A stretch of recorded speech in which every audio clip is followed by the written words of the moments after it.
2017 റിലീസായ peach girl എന്ന വളരെ രസകരമായ ഒരു കഥയാണ് കേട്ടോ ഇന്ന് നമ്മൾ കാണാൻ പോകുന്നത്. വേഗം തന്നെ വീഡിയോയിലേക്ക് എടുക്കാം. അതിനു മുന്നേ ഇതുപോലത്തെ വീഡിയോസ് കാണാൻ നിങ്ങൾക്ക് ഇഷ്ടമാണെങ്കിൽ മറക്കാതെ ഇപ്പോൾ തന്നെ നമ്മുടെ ചാനൽ ഒന്ന് സബ്സ്ക്രൈബ് ചെയ്യാം. കഥ തുടങ്ങുന്നത് മനോഹരമായ ഒരു ബീച്ചും അവിടെ പ്രണയിച്ചുകൊണ്ടിരിക്കുന്ന നമ്മുടെ കഥാനായകനെയും നായികയും കാണിച്ചുകൊണ്ടുമാണ്. ആരാണിവർ, എന്താണ് ഇവരുടെ കഥ എന്നറിയാനായി നമുക്കൊരു ഫ്ലാഷ് ബാക്കിലേക്ക് പോവാം. രാവിലെ തന്നെ സ്കൂളിലേക്ക് ഒരുങ്ങി തിരക്ക് പിടിച്ചു വരുന്ന ഈ പെൺകുട്ടിയാണ് നമ്മുടെ കഥാനായിക. അവള് സ്കൂളിലേക്ക് പോകുന്നത് നോർമൽ ആയ ഒരു ലുക്കിലല്ല. ശരീരത്തിന്റെ ഒരു ഇഞ്ചും വെയിലടിക്കാത്ത രീതിയിൽ ഫുൾ കവർ ചെയ്താണ് സ്കൂളിലേക്ക് അവൾ ഓടി ചെല്ലുന്നത്. അതിന് പിന്നിൽ ഒരു കഥയുണ്ട്. ദേ കണ്ടില്ലേ, ഈ കുട്ടികളൊക്കെ അവളെ നിറത്തിന്റെ പേരിൽ കളിയാക്കാണ്. ഇത് കാണുമ്പോ എന്തിനും ഇവളിങ്ങനെ നിറത്തിന്റെ പേരിൽ കളിയാക്കുന്നത് എന്ന് നമുക്ക് തോന്നിപ്പോ. പക്ഷെ എന്ത് ചെയ്യാൻ, അവിടെ ഉള്ള കുട്ടികളിൽ വെച്ച് താരതമ്യേന അവൾക്ക് കുറച്ച് നിറം കുറവായതുകൊണ്ടും നിറമല്ല മനുഷ്യന്റെ മനസ്സിന്റെ സൗന്ദര്യമാണ് ഒരാളെ സുന്ദരമാക്കുന്നത് എന്ന ആ ഒരു വിവരം ഇല്ലാത്തത് കൊണ്ടും ഈ കുട്ടികൾ അവളെ ബുള്ളി ചെയ്യുന്നുണ്ട് നിറത്തിന്റെ പേരിലൊക്കെ. അതുകൊണ്ട് ഇനിയും താൻ കുറച്ചുകൂടെ വെയിലടിച്ച് നിറം മങ്ങരുത് എന്ന ഒരു ധാരണയിലാണ് അവൾ ബോഡി ഫുൾ ഇങ്ങനെ കവർ ചെയ്ത് സ്കൂളിലേക്ക് വരുന്നത്. പക്ഷെ സ്കൂളിൽ എത്തിക്കഴിഞ്ഞാൽ അതൊക്കെ മാറ്റി കഴിയുമ്പോഴാകട്ടെ അവൾ ഇറക്കം കുറഞ്ഞ പാവാട ഇടുന്നു എന്നും പറഞ്ഞ് കുട്ടികൾ അവളെ ബുള്ളി ചെയ്യുന്നു. അവൾ സ്വിമ്മിംഗ് ക്ലബ്ബിലും മറ്റുള്ളത് കൊണ്ടും അത്തരം വസ്ത്രങ്ങൾ കൺവീനിയന്റ് ആയതുകൊണ്ടും അതിന്റെ ഭാഗമായിട്ടാണ് അവൾ അത് ഇടുന്നത്. പക്ഷെ അത് മനസ്സിലാക്കാതെ മൂടി പൊതച്ച് വന്നാലും ഇത്തിരി വസ്ത്രം കുറഞ്ഞാലും ഒക്കെ കുറ്റം പറയുന്ന അവർ അവളെ കളിയാക്കിക്കൊണ്ടേയിരുന്നു. ആ സമയത്ത് അവളുടെ ക്ലാസ്സിലെ ടോജി എന്ന ഒരു പയ്യനാണ് അവൾക്ക് വളരെ സപ്പോർട്ടീവായി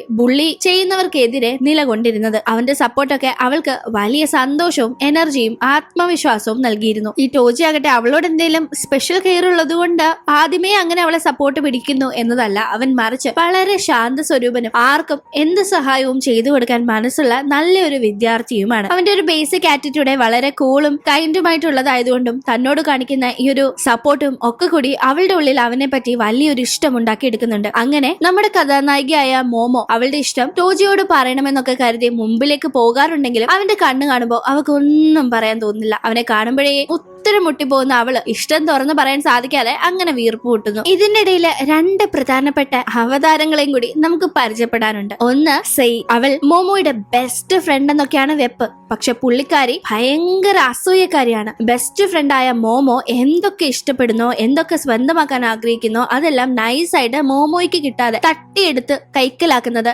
സെയ്യുടെ പരിപാടിയാണ്. പിന്നെ മോമോയെ പോലെയല്ല സെയ് മോഡലിംഗ് ഒക്കെ ചെയ്യുന്നത് കൊണ്ടും അവൾക്ക് തൊലിവെളുപ്പുണ്ടെന്ന് ബാക്കി കുട്ടികൾ വിശ്വസിക്കുന്നത് കൊണ്ടും അവൾ സ്കൂളിലെ ഒരു പോപ്പുലർ പെൺകുട്ടിയൊക്കെ തന്നെയാണ്. മോമോ എന്ത് ഇഷ്ടപ്പെട്ടാലും അത് മോമോയെ കൊണ്ട് വാങ്ങിപ്പിക്കാതെ സെയ് അതെല്ലാം കൈക്കലാക്കും. ആ കൂട്ടത്തിൽ മോമോ കടയിൽ പോകുമ്പോൾ ഇഷ്ടപ്പെടുന്ന ബാഗ്, എന്തെങ്കിലും ക്രീം, നെയിൽ പോളിഷ്, അങ്ങനെ പല പല സാധനങ്ങളും ഉണ്ട്. തന്നോട് ഇതൊന്നും വാങ്ങണ്ടെന്ന് പറഞ്ഞിട്ട് പിന്നെ കാണുമ്പോൾ അതെല്ലാം ഈ സെയ്യുടെ കയ്യിൽ ഇരിക്കുന്നത് കണ്ട് മോമോയ്ക്കും പതിയെ പതിയെ കാര്യങ്ങൾ പിടികിട്ടുന്നു. ഒരു ദിവസം മോമോയോട് അവള് ഫുഡ് കഴിക്കുന്ന സമയത്ത് ഏതോ സ്വപ്നലോകത്ത് മുഴുകിയിരിക്കുകയാണ് എന്ന് മനസ്സിലാക്കുന്ന സെയ്, നീ ടോജിയെ പറ്റിയല്ല ആലോചിക്കുന്നത്, നിനക്ക് അവനെയല്ലേ ഇഷ്ടമെന്നെല്ലാം സെയ് ചോദിക്കുമ്പോ ഇനി എനിക്ക് അവനെ ഒരു ഇഷ്ടമുണ്ടെന്ന് അറിഞ്ഞാൽ ഇവളിനി അവനെയും കൂടി കൈക്കലാക്കുമോ എന്നുള്ള പേടിയിൽ മോമോ ആർക്ക്, ടോജിയോ എനിക്കോ ഒരിക്കലുമല്ല, അവനൊക്കെ ആരിഷ്ടപ്പെടാനാ, എനിക്കിഷ്ടം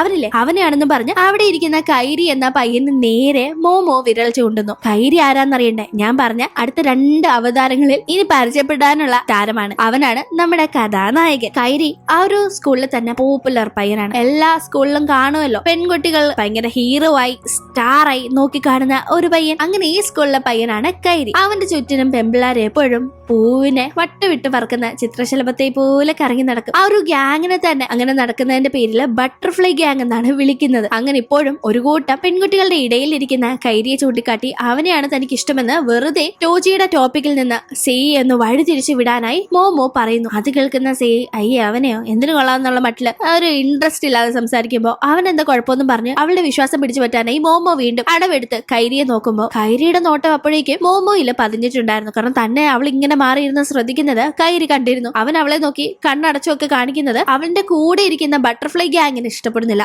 അവളുമാര് പിന്നീട് പറയണോ, നമ്മുടെ മോമോ ഫുഡൊക്കെ കഴിച്ചു പോകുന്ന സമയത്ത് അവളെ വളഞ്ഞിട്ട് കൈരിയെ വായി നോക്കുന്നതിന്റെ പേരിൽ അവളെ പഞ്ഞിക്കിടാൻ നോക്കുമ്പോ എന്റെ പൊന്നു പിള്ളേരെ എനിക്ക് അവനോട് ഒരു താല്പര്യം ഇല്ലെന്നല്ല മോമോ ആണിട്ട് പറയുന്നുണ്ടെങ്കിലും അവളുമാര് കേൾക്കുന്നുണ്ടോ? എന്നിട്ടാണോ നീ അവനെ കിസ് ചെയ്തേ? അവൻ പറഞ്ഞല്ലോ നീ അവനെ കിസ് ചെയ്തിട്ടുണ്ടെന്നൊക്കെ പറഞ്ഞ് അവളുമാര് ചങ്ക് പൊട്ടി കരയുമ്പോ കിസ് ചെയ്തെന്നോ ഞാനോ എപ്പോ എന്ന മട്ടിൽ അന്തം വിട്ടു പോയിട്ടുണ്ടായിരുന്നു നമ്മുടെ മോമോ. അവൾ എന്തായാലും കിസ് ചെയ്യാത്ത താൻ അവന് കിസ് ചെയ്തു എന്ന് അവൻ പറഞ്ഞതിന്റെ കലിപ്പിൽ തന്നെ അതിനെപ്പറ്റി രണ്ടെണ്ണം ചോദിക്കണമല്ലോ എന്ന ഒരു ദേഷ്യത്തില് അവനെ കാണാനായി ചെല്ലുന്നു. എന്തിനിങ്ങനെ റൂമർ സ്പ്രെഡ് ചെയ്തതെന്ന് അവള് ഷൗട്ട് ചെയ്യുമ്പോ ആര് റൂമർ സ്പ്രെഡ് ചെയ്തു? ഞാൻ ശരിക്കുള്ള കാര്യം പറഞ്ഞത്. നീ എന്നെ കിസ് ചെയ്തിട്ടുണ്ടെന്നും പറഞ്ഞ് അവൻ പണ്ട് ബീച്ചിൽ വെച്ച് അവന് CPR കൊടുത്ത കാര്യം ഓർമ്മിപ്പിക്കുമ്പോ അത് CPR തന്നതല്ലേ, നീ വെള്ളത്തിൽ മുങ്ങി ചാവാൻ പോയപ്പോ കൃത്രിമ ശ്വാസം തന്ന് ഞാൻ ജീവിപ്പിച്ചതല്ലേ, അതിനെ ഇങ്ങനെ കിസ് എന്നൊക്കെ പറയുന്നത് എന്തിനാണെന്ന് അവള് ചോദിക്കുമ്പോ എന്തായാലും അതിനെ ഞാൻ ജസ്റ്റ് ഒരു CPR ആയി കാണുന്നില്ല. നീ അങ്ങനെ ചെയ്തപ്പോ നിന്റെ ശ്വാസം എന്റെ ലങ്സിൽ നിറഞ്ഞു. ആ ഒരു മൊമെന്റില് ഞാൻ നിന്നോടുള്ള പ്രണയം എക്സ്പീരിയൻസ് ചെയ്തു എന്ന് പറഞ്ഞ്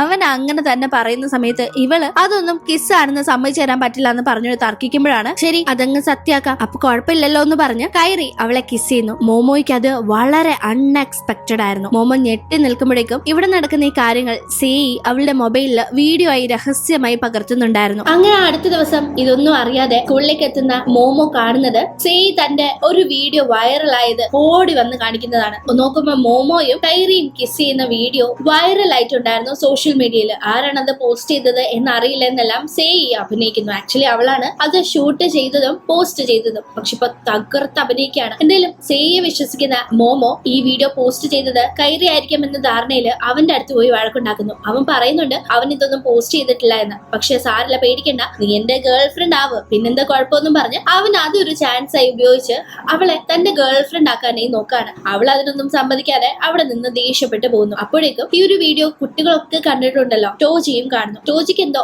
മോമോ ഇങ്ങനെ കൈറിയെ കിസ് ചെയ്യുന്ന വീഡിയോ കണ്ട് ആകെ ദേഷ്യം വന്ന് നേരെ കൈറിയുടെ അടുത്തേക്ക് ചെന്ന് നീ മറ്റു പെമ്പിള്ളാരുടെ അടുത്ത് കാണിക്കുന്ന പോലെ അവളുടെ അടുത്ത് തോന്നിയാസത്തിനൊന്നും നിന്നേക്കരുത്, അവളൊരു പാവം, അവളെ സങ്കടപ്പെടുത്തരുത്, വെറുതെ തമാശ കാണിക്കരുത് എന്നൊക്കെ ദേഷ്യപ്പെടുമ്പോ അല്ല, ഞാൻ അവളുടെ ഫീലിങ്സിനെ ഹേർട്ട് ചെയ്യാൻ വേണ്ടി ഒന്നും ചെയ്തിട്ടില്ല, എനിക്ക് അവളെ സീരിയസ് ആയി വളരെ വലിയ ഇഷ്ടമാണെന്ന് കൈറി ആവർത്തിക്കുന്നു. കൈറിയുടെ വീട്ടിലാകട്ടെ അവന് ഒരു ചേട്ടനുണ്ട്, പേര് റിയോ എന്നാണ്. റിയോ പഠനകാലത്തും ഇപ്പൊ പഠനശേഷം കരിയറിലും ഒക്കെ മികച്ചു നിൽക്കുന്ന ഒരാളാണ്. അച്ഛന് എപ്പോഴും അഭിമാനം മാത്രം കൊടുക്കുന്ന മകനാണ് അച്ഛൻ. അതുകൊണ്ട് തന്നെ റിയോയെ വലിയ കാര്യമാണ്. പക്ഷെ കൈറി അവന്റെ സ്കൂൾ കാലഘട്ടത്തിലാണ് ഇപ്പൊ ഉള്ളതെങ്കിലും സ്കൂൾ നന്നായി പഠിക്കുന്ന പോലും ഇല്ല, ഒരു അഭിമാനവും അവൻ തനിക്ക് ഉണ്ടാക്കുന്നില്ല എന്ന് പറഞ്ഞ് അച്ഛൻ എപ്പോഴും ചേട്ടനെ വെച്ചാണ് കൈറിയെ താരതമ്യം ചെയ്യുന്നത്. റിയോയുമായി വിവാഹം ഉറപ്പിച്ചു വെച്ചിരിക്കുന്ന മിസ എന്ന പെൺകുട്ടിയാണ് കൈറിയുടെ പഠന കാര്യങ്ങളൊക്കെ നോക്കാനായി അച്ഛൻ ഇപ്പോ ട്യൂട്ടറായി ഉത്തരവാദിത്തം ഏൽപ്പിക്കുന്നത്. റിയോ അനിയനോട് വലിയ അങ്ങനെ വാത്സല്യം നിറഞ്ഞ ഒരു ആറ്റിറ്റ്യൂഡ് ഒന്നും കാണിക്കുന്നില്ലെങ്കിലും മിസ് അങ്ങനെയല്ല, ഒരു നല്ലൊരു ചേച്ചിയുടെ സ്ഥാനത്ത് നിന്ന് അവനെ വളരെ കെയറോട് കൂടിയാണ് നോക്കുന്നത്. കൈറിക്കാകട്ടെ പഠനത്തിലൊന്നും വലിയ ഇൻട്രസ്റ്റ് ഇല്ലെങ്കിലും അവന്റെ താല്പര്യം എല്ലാം കുക്കിങ്ങിലാണ്. ഭാവിയിൽ താൻ നല്ലൊരു ഷെഫ് ആകണം എന്നതാണ് അവന്റെ ആഗ്രഹവും. അങ്ങനെ എന്തെങ്കിലും കാര്യങ്ങൾ മുന്നോട്ട് പോകുമ്പോൾ കൈറി പറയുന്ന പോലെ അവനോട് ഒരു താല്പര്യമില്ലാത്ത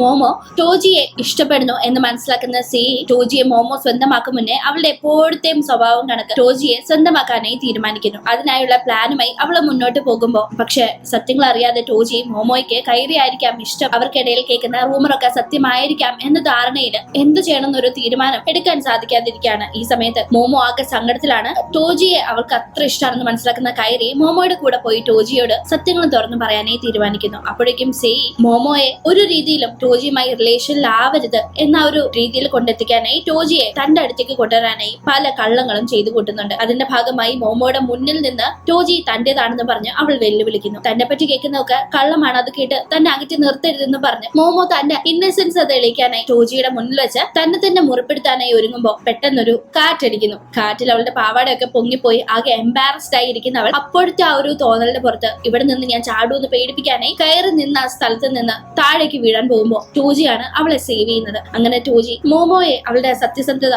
തനിക്ക് മനസ്സിലായെന്ന് പറഞ്ഞ് ആക്സെപ്റ്റ് ചെയ്യുന്നു. തുടർന്ന് രണ്ടുപേരും പ്രണയിക്കാൻ ആരംഭിക്കുന്നത് ഇഷ്ടപ്പെടാത്ത സേയി അതിന്റെ ഇടയിലൂടെ ഓരോ കുരുട്ടുബുദ്ധികൾ പ്ലാൻ ചെയ്യുന്നുണ്ടായിരുന്നു. അവൾക്ക് ഇത്രയും നാള് മോമോ ആഗ്രഹിച്ചതെല്ലാം സ്വന്തമാക്കിയതുപോലെ ടോജിയെയും സ്വന്തമാക്കണമെന്നുണ്ട്. അതിനായി തന്നെ അവൾ ഒരു പ്ലാൻ ചെയ്യുന്നു. മോമോയുടെ ബർത്ത്ഡേ ദിവസം മോമോയ്ക്കുള്ള ഗിഫ്റ്റ് ടോജി വാങ്ങാൻ പോകുന്ന അറിഞ്ഞ് അവള് തന്നെ പീച്ച് പെർഫ്യൂം എന്ന ഒരു സെന്റ് സെലക്ട് ചെയ്ത് കൊടുക്കുന്നു. അത് ഈ പീച്ച് ഫ്രൂട്ടിന്റെ ഫ്ലേവർ ഉള്ള സെന്റ് ആണ്. അത് നല്ലൊരു ഗിഫ്റ്റായി ടോജി മോമോയെ ബർത്ത്ഡേ സെലിബ്രേഷന് ചെന്ന് കാണുമ്പോൾ അവൾക്ക് നൽകുന്നുണ്ട്. ആ ഗിഫ്റ്റ് കിട്ടി മോമോയെ വളരെ ഹാപ്പിയായി. അങ്ങനെ അവർ ഒന്നിച്ചുള്ള സമയത്താണ് മോമോയ്ക്ക് അർജന്റായി സേയുടെ ഫോൺ കോൾ വരുന്നത്. വേഗം വാ, ഞാനൊരു അപകടത്തിലാണെന്നും പറഞ്ഞ് ഒരു സ്ഥലത്തേക്ക് മോമോയെ വിളിച്ചു വരുത്തുന്ന സേയി. പക്ഷെ ഇതിനെപ്പറ്റി ടോജിയോട് ഇപ്പൊ പറയരുത് എന്ന് എടുത്തു പറയുന്നുണ്ട്. സേയി ഒരു ദുഷ്ടയാണ് എന്ന് മോമോയ്ക്ക് അതിനോടൊക്കെ മനസ്സിലായെങ്കിലും അവൾ തന്റെ ഫ്രണ്ട് അല്ലേ, അപ്പോ അവളെ ഈ ഒരു അപകടത്തിൽ താൻ സംരക്ഷിക്കണം, സംശയിക്കാൻ പാടില്ല എന്ന തോന്നലിന്റെ പുറത്ത് മോമോ അവൾ പറഞ്ഞ സ്ഥലത്തേക്ക് അവളെ കാണാനായി ചെല്ലുന്നുണ്ട്. അപ്പോഴേക്കും അവിടെ മോമോയെ ഒരാൾ ആക്രമിക്കുന്നു. സേയി ആകട്ടെ മോമോയെ പോലെ പീച്ചിന്റെ ആ ഒരു പെർഫ്യൂമും അടിച്ച് മുടിയും വിഗൊക്കെ വെച്ച് ടോജിയുടെ അടുത്തേക്ക് ചെല്ലാണ്. ലൈറ്റ് ഒക്കെ ഓഫ് ചെയ്ത് അവനെ സെഡ്യൂസ് ചെയ്യുന്ന രീതിയിൽ അവൾ ചെല്ലുന്നത് കൊണ്ട് തന്നെ ആദ്യം ഇത് മോമോ അല്ല എന്ന് തിരിച്ചറിയാൻ ടോജിക്കായില്ല. പിന്നീട് അവനത് മനസ്സിലാക്കി അവളോട് ദേഷ്യപ്പെടുമ്പോഴേക്കും അവൾ നിന്നെ വേണ്ടാതെ വേറെ സ്ഥലത്തേക്ക് പോയിരിക്കുന്ന മോമോയെ പറ്റി നീ എന്തിനാ കൺസേൺഡ് ആവുന്നത് എന്ന് പറഞ്ഞ് അവനോട് ബഹളം വെക്കുന്നു. മോമോ അങ്ങനത്തെ ഒരു പെൺകുട്ടി അല്ല എന്നല്ല അവൻ തർക്കിക്കുമ്പോ അത് നിനക്ക് എങ്ങനെ അറിയാം, എന്റെ കയ്യിൽ തെളിവുണ്ട്, അവളിപ്പോ മറ്റൊരാളുടെ കൂടെയാണ് ഉള്ളതെന്ന് പറഞ്ഞ് ഒരു ഹോട്ടൽ റൂമിലേക്ക് സെയി ടോജിയെ കൊണ്ടുപോകുന്നു. നോക്കുമ്പോ അവിടെ മോമോയെ വേറൊരു പയ്യന്റെ കൂടെ ടോജി കാണുകയാണ്. അവൻ ആകെ അപ്സെറ്റ് ആയി അവിടെ നിന്ന് പോകുന്നു. അപ്പോഴേക്കും അവിടെ വീട്ടിലറിയാതെ പാർട്ട് ടൈം ജോലിക്ക് ആ ഒരു ഹോട്ടലിൽ പോയിട്ടുണ്ടായിരുന്ന കൈരി ഇത് കാണുന്നു. കൈരിക്ക് അപ്പോഴേ ഇതെല്ലാം സെയുടെ പദ്ധതിയാണ് എന്ന് മനസ്സിലാവുന്നുണ്ട്. പിന്നീട് സെയുടെ പരിപാടിയായിരുന്നു എല്ലാം എന്ന് ടോജി മനസ്സിലാക്കുന്നുണ്ടെങ്കിലും അവൻ മോമോയുമായി ഒരു റിലേഷൻ ഇപ്പോൾ താല്പര്യപ്പെടുന്നില്ല. കാരണം സെയി മോമോയുമായി താൻ റിലേഷനിലായാൽ അവളെ പറ്റാവുന്ന ഏതൊക്കെ രീതിയിലും ഉപദ്രവിക്കും, മീഡിയ വഴി നാണം കിടത്തും എന്നൊക്കെ തന്നോട് പറഞ്ഞിട്ടുണ്ടായിരുന്നു എന്നും ആ രീതിയിൽ തന്നെ ഇഷ്ടപ്പെടുന്ന മോമോ സങ്കടപ്പെടുന്നത് തനിക്ക് കാണണ്ടെന്നും ഒരു തീരുമാനം എടുക്കുന്ന ടോജി അവളുമായി ബ്രേക്കപ്പ് ചെയ്യുന്നു. മോമോ കരഞ്ഞു പറഞ്ഞിട്ടും അവൻ അവന്റെ തീരുമാനത്തിൽ നിന്ന് മാറുന്നില്ല. അവളുടെ നന്മയ്ക്കാണെന്ന് പറഞ്ഞാണ് അവൻ ആ ബ്രേക്കപ്പ് ചെയ്യുന്നത്. ഇതറിയുന്ന കൈറി ടോജിയുടെ അടുത്ത് പോയി ദേഷ്യപ്പെടുന്നുണ്ടെങ്കിലും അവൻ ആ റിലേഷൻ മുന്നോട്ട് കൊണ്ടുപോകാൻ അപ്പോഴും തയ്യാറാവുന്നില്ല. സങ്കടത്തിലാവുന്ന മോമോയെ അപ്പൊ ആശ്വസിപ്പിക്കാനായി കൈറി മാത്രമേ ഉണ്ടായിരുന്നുള്ളൂ. അവൻ അന്നും ഇന്നും എല്ലാം അവളുടെ മനസ്സറിഞ്ഞ് അതിനൊത്ത് അവളുടെ കൂടെ നിൽക്കുന്നുണ്ട്. അവളെ ചിയർ ചെയ്യാനായി പറ്റുന്നതൊക്കെ ചെയ്യുന്ന അവൻ അവന്റെ സ്കില്ല് ഉപയോഗിച്ച് അവൾക്ക് വേണ്ടി നല്ല ഫുഡും കുക്ക് ചെയ്ത് കൊടുക്കുന്നു. അങ്ങനെ പതിയെ പതിയെ അവന്റെ പ്രസൻസ് അവളെ ഹാപ്പിയായി എടുക്കാണ്. ഇതിന്റെ ഇടയിൽ ടോജിയും ഡേയും ഡേറ്റിംഗ് ആരംഭിച്ചിട്ടുണ്ടായിരുന്നു. തന്റെ മുന്നിൽ വെച്ച് അവർ കപ്പിളായി നടക്കുന്നത് കാണുമ്പോൾ പോലും മോമോ ഇപ്പൊ അപ്സെറ്റ് അല്ല. കാരണം മോമോയ്ക്ക് ഇപ്പോ കൈറിയുടെ പ്രസൻസ് ആണ് ഏറ്റവും വലുത്. അവൾ ഒരിക്കൽ വളരെ ശല്യക്കാരനായി കണക്കാക്കിയ കൈറി ഇപ്പോൾ അവളുടെ ഹാപ്പിനെസിന്റെ സോഴ്സ് ആയി മാറിയിരിക്കുന്നു. അങ്ങനെ മോമോയും കൈറിയും പ്രണയിക്കാൻ ആരംഭിക്കുന്നു. അതിന്റെ ഇടയിൽ കൈറിയുടെ ചേട്ടൻ റിയോയെയും ചേട്ടൻ കെട്ടാൻ പോകുന്ന പെണ്ണ് മിസ്സിയെയും മോമോയ്ക്ക് കൈറി പരിചയപ്പെടുത്തുന്നുണ്ട്. അവരുടെ ഫാമിലിയിൽ നടക്കാൻ പോകുന്ന ഒരു ഫംഗ്ഷന് വേണ്ടി. അത് ചേട്ടന്റെ വിവാഹവുമായി ബന്ധപ്പെട്ട ഫംഗ്ഷൻ ആണ്. അതുകൊണ്ട് ചേട്ടൻ പ്രത്യേകം മോമോയും ഫംഗ്ഷനിലേക്ക് ക്ഷണിക്കുന്നു. ഇതിന്റെ ഇടയിൽ വീട്ടിലെ അച്ഛനുമായി നടന്ന വഴക്കിന്റെ പേരിൽ ആകെ ഫ്രസ്ട്രേറ്റഡ് ആയി സ്കൂളിലെത്തി ആ ഒരു ദേഷ്യം മാറ്റാനായി ബാസ്കറ്റ്ബോൾ കളിക്കുന്ന കൈറി അന്ന് കോർട്ടിൽ നിന്ന് പോകുമ്പോൾ അവന്റെ മൊബൈൽ അവിടെ മറന്നു വെച്ചിട്ടാണ് പോകുന്നത്. ആ മൊബൈലിലെ സേക്ക് കിട്ടുകയും അത് ലോക്ക് ആയിട്ടുള്ള ഫോൺ അല്ലാത്തത് കൊണ്ട് അവൾ അതിന്റെ വാൾപേപ്പർ മാറ്റി ഗാലറിയിൽ നിന്ന് ഒരു പിക്ചർ എടുത്തിടുകയും ചെയ്യുന്നു. അത് ചേട്ടന്റെ ഫിയാൻസിയായ മിസ്സയുടെ പിക്ചറാണ്. അത് അറിഞ്ഞുകൊണ്ട് തന്നെ സേ ഇട്ടതാണ്. അവൾ എന്നിട്ട് ആ മൊബൈൽ നേരെ മോമോയുടെ അടുത്ത് കൊടുത്തിട്ട് നിന്റെ ബോയ് ഫ്രണ്ടിന്റെ ഫോണിൽ വേറെ ഏതോ പെണ്ണിന്റെ പടമാണല്ലോ എടുക്കുന്നത്, ഇത് ചേട്ടന്റെ ഫിയാൻസി അല്ലേ, ഇവരുടെ ഫോട്ടോ എന്തിനാ ഇവൻ ഇങ്ങനെ വാൾപേപ്പർ ആയിട്ടിരിക്കുന്നത് എന്നൊക്കെ ഏരിപേരി കയറ്റി കൊടുക്കാണ്. മോമോയ്ക്ക് അതപ്പോ ഒരു ബുദ്ധിമുട്ടായി തോന്നുന്നില്ലെങ്കിലും പിന്നീട് അവൾക്ക് ആ ഒരു സംശയം ഉള്ളിൽ കിടന്നിങ്ങനെ നോക്കുമ്പോ അവർ മാറിയിരുന്ന് സംസാരിക്കുന്നതും ഒക്കെ കാണുമ്പോൾ ഇവർക്കിടയിൽ എന്തെങ്കിലും റിലേഷൻ ഉണ്ടോ എന്ന ഡൗട്ട് വരണം. പ്രത്യേകിച്ച് ഇവിടെ മുന്നേ ഇൻവൈറ്റ് ചെയ്യപ്പെട്ട ഫംഗ്ഷന് പോയപ്പോ അവിടെ വെച്ച് മിസ്സ മുന്നേ താൻ കൈറിക്ക് ട്യൂട്ടറായി പോയ കാര്യം പറയുന്നതും ഇവർ മാറിയിരുന്ന് ചിരിച്ച് സംസാരിക്കുന്നതും ഒക്കെ വല്ലാത്ത ബുദ്ധിമുട്ട് അവളുടെ ഉള്ളിൽ ഉണ്ടാക്കുന്നു. പക്ഷെ പിന്നീട് കൈറി തന്നെ എത്രത്തോളം ഇഷ്ടപ്പെടുന്നു എന്നത് അവൾക്ക് കംപ്ലീറ്റ് ആയി ബോധ്യപ്പെടുന്നു. താൻ വെറുതെ വീണ്ടും സെയ് തന്റെ ലൈഫ് കുളമാക്കാൻ നടത്തുന്ന നാടകത്തിൽ വീണ് തന്റെ നല്ലൊരു ലൈഫ് സ്പോയിൽ ചെയ്യരുത് എന്നവൾക്ക് ബോധ്യപ്പെടുന്നു. അതിനിടയിൽ ടോജി തന്റെ തന്നെ നന്മയ്ക്ക് വേണ്ടിയിട്ടാണ് സെയ്യെ ഇപ്പോൾ ഡേറ്റ് ചെയ്യുന്നത്. അവന് തന്നോട് സ്നേഹമാണ്, അല്ലാതെ വെറുപ്പൊന്നുമില്ല. സെയ് തന്നെ ഉപദ്രവിക്കാതിരിക്കാനായിട്ടാണ് അത് ചെയ്യുന്നത് എന്ന് അറിഞ്ഞിട്ടും അവൾക്ക് കൈറിയോടുള്ള ഇഷ്ടമാണ് അതിൽ മുന്നിൽ നിൽക്കുന്നത്. അതുകൊണ്ട് തന്നെ അവൾ അവനെ കാണാനായി ചെല്ലുന്ന സമയത്ത്